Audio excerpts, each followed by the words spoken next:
መጽሐፈ አስቴር ምዕራፍ 1 በአርጤክስስም ዘመን እንዲህ ሆነ። ይህም አርጤክስስ ከህንድ ጀምሮ እስከ ኢትዮጵያ ድረስ በ127 አገሮች ላይ ነገሠ። በዚያም ዘመን ንጉሡ አርጤክስስ በሱሳ ግንብ በነበረው በመንግሥቱ ዙፋን ላይ ተቀምጦ ሳለ በነገሠ በሦስተኛው ዓመት ለባለምዋሎቹና ለአገልጋዮቹ ሁሉ ግብዣ አደረገ። የፋርስና የሜዶን ታላላቆች ሁሉ የየአገሩ አዛውንትና ሹማምት በፊቱ ነበሩ። የከበረውንም የመንግሥቱን ሀብት የታላቁንም የግርማዊነቱን ክብር 180 ቀን ያህል አሳያቸው። ይህም ቀን በተፈጸመ ጊዜ በሱሳ ግንብ ውስጥ ለተገኙት ሕዝብ ሁሉ ከታላቁ ጀምሮ እስከ ታናሹ ድረስ ንጉሡ በንጉሡ ቤት አትክልት ውስጥ ባለው አደባባይ 7 ቀን ግብዣ አደረገ። ነጭ፣ አረንጓዴ፣ ሰማያዊም መጋረጆች ከጥሩ በፍታና ከሐምራዊ ግምጃ በተሠራ ገመድ በብር ቀለበትና በዕብነ በረድ አዕማድ ላይ ተዘርግተው ነበር። አልጋዎቹም ከወርቅና ከብር ተሠርተው በቀይና በነጭ በብጫና በጥቁር ዕብነ በረድ ወለል ላይም ነበሩ። መጠጡም በልዩ ልዩ በወርቅ ዕቃ ይታደል ነበር።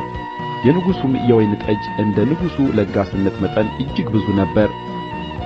ንጉሡም እንደ ሰው ሁሉ ፈቃድ ያደርጉ ዘንድ ለቤቱ አዛዦች ሁሉ አዝዞ ነበርና መጠጡ እንደ ወግ አልነበረም። ንግሥቲቱም አስጢን በንጉሡ በአርጤክስስ ቤተ መንግሥት ለሴቶች ግብዣ አደረገች።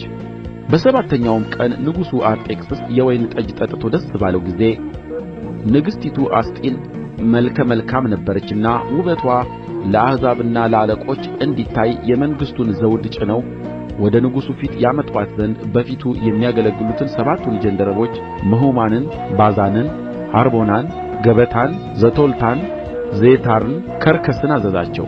ነገር ግን ንግሥቲቱ አስጢን በጃንደረቦቹ እጅ በላከው በንጉሡ ትእዛዝ ትመጣ ዘንድ እንቢ አለች። ንጉሡም እጅግ ተቈጣ፣ በቍጣውም ተናደደ። ሕግንና ፍርድን በሚያውቁ ሁሉ ፊት የንጉሡ ወግ እንዲህ ነበርና ንጉሡ የዘመኑን ነገር የሚያውቁትን ጥበበኞችን በመንግሥቱም ቀዳሚዎች ሆነው የሚቀመጡ የንጉሡ ባለምዋሎች 7ቱ የፋርስና የሜዶን መሳፍንት አርቄስዮስ፣ ሼታር፣ አድማታ፣ ተርሺሽ፣ ሜሬስ፣ ማሌሴዓር፣ ምሙካን በአጠገቡ ሳሉ በጃንደረቦች እጅ የተላከባትን የንጉሡን የአርጤክስስን ትእዛዝ ስላላደረገች በንግሥቲቱ በአስጢን ላይ እንደ ሕጉ የምናደርገው ምንድር ነው አላቸው። ምሙካንም በንጉሡና በአዛውንቱ ፊት እንዲህ አለ። ንግሥቲቱ አስጢን አዛውንቱን ሁሉና በንጉሡ በአርጤክስስ አገር ያሉትን አሕዛብ ሁሉ በድላለች እንጂ ንጉሡን ብቻ የበደለች አይደለችም። ይህ የንግሥቲቱ ነገር ወደ ሴቶች ሁሉ ይደርሳልና ንጉሡ አርጤክስስ ንግሥቲቱ አስጢን ወደ እርሱ ትገባ ዘንድ አዘዘ። እርስዋ ግን አልገባችም ተብሎ በተነገረ ጊዜ ባሎቻቸው በዓይናቸው ዘንድ የተናቁ ይሆናሉ። ዛሬም የንግሥቲቱን ነገር የሰሙት የፋርስና የሜዶን ወይዛዝር እንዲህና እንዲህ ብለው ለንጉሡ አዛውንት ሁሉ ይናገራሉ። ንቀትና ቍጣም ይበዛል።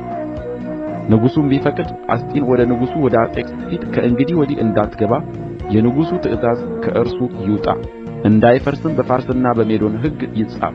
ንጉሡም ንግሥትነትዋን ከእርስዋ ለተሻለችው ለሌላይቱ ይስጥ። የንጉሡም ትእዛዝ በሰፊው መንግሥቱ ሁሉ በተነገረ ጊዜ ሴቶች ሁሉ ባሎቻቸውን ታላቁንም ታናሹንም ያከብራሉ። ይህም ምክር ንጉሡንና አዛውንቱን ደስ አሰኛቸው። ንጉሡም እንደ ምሙካን ቃል አደረገ።